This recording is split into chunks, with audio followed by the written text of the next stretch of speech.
சீக்கிரமாக குழந்தை குட்டியும் பெற்றுருவீங்க. 1க்கு 2 3 குழந்தைங்களை பெற்றுருவீங்க. அந்த குழந்தைங்களை வளர்த்து வாலிபமாக்குறதுக்கு படாத பாடுபடுவீங்க, கஷ்டப்படுவீங்க. கல்லு மண்ணு சுமந்தாத அந்த குழந்தைகளை காப்பாற்றணும், அதுங்க பசியாற்றணும், அதுங்களுக்கு படிப்பு கொடுக்கணும்னு சொல்லக்கூடிய ஆசையில் ஓடுவீங்க.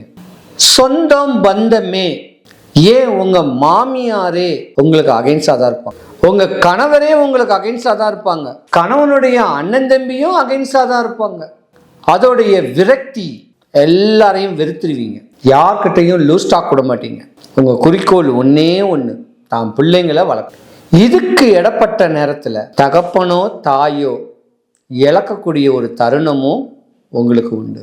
27 வயசுலேயே இல்லறத்தை பற்றற்று இருந்து குடும்பத்துக்காக உழைச்ச நீங்கள் 35 வயசுல இருந்து ஒரு 45 வயசுல சூனியத்துக்கு ஆள்படுவீங்க.